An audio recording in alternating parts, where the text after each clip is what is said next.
Salut, c'est Sylvain du podcast. Au fait, c'est quoi? Thierry se joint à moi pour vous souhaiter à tous de joyeuses fêtes et j'espère que vous avez bien profité.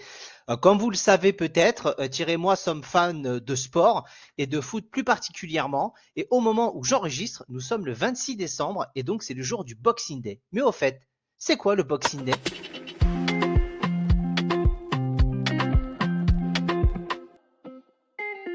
Et bienvenue dans la capsule effectivement de Noël et des fêtes. Le Boxing Day, en tout cas, c'est un lendemain de Noël traditionnel qui se déroule en Angleterre et dans les pays anglophones principalement. Pour nous, amateurs de foot, c'est le jour sacré parce que effectivement, il y a des matchs à chaque fois dans le championnat anglais avec des matchs assez incroyables.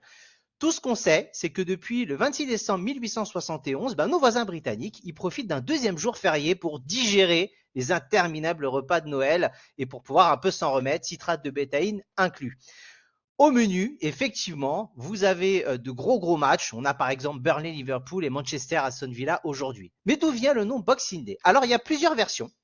La plus répandue, elle remonte au 19e siècle, vers 1830, où le 26 décembre, donc le lendemain de Noël, c'était en gros un jour de repos pour tout ce qui était personnel de maison, ouvriers et autres. Et donc les employeurs, ils profitaient de ces journées pour offrir des box, des boîtes, dans lesquelles il se trouvait des restes, de l'argent, des cadeaux, et avec lesquels ils pouvaient repartir.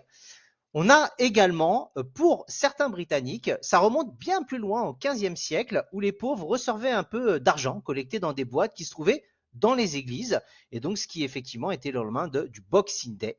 Et il y a également une troisième version que moi j'aime beaucoup, qui viendrait des marins. Et effectivement, ces derniers, avant de prendre le large, préparaient une boîte avec un peu de monnaie. C'est peu un porte-bonheur. Et s'ils revenaient, en tout cas vivants, de leur voyage et de leur périple, ils pouvaient redistribuer l'argent aux plus démunis.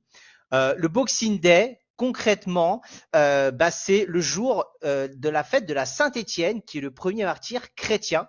Et donc la tradition, effectivement, demande de faire preuve de charité et de distribuer des cadeaux.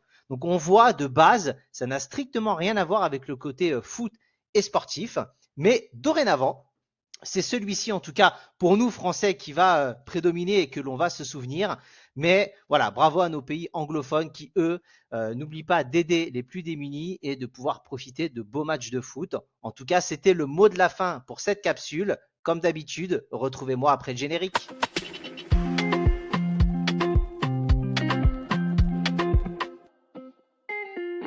Et c'est Sylvain du podcast. Au fait, c'est quoi? Vous pouvez nous retrouver également sur X, Facebook, Instagram et vous pouvez également suivre notre Discord et nous donner un petit peu d'argent si vous le souhaitez également sur le Patreon donc de /au fait c'est quoi. Passez de très bonnes fêtes et à plus dans le bus.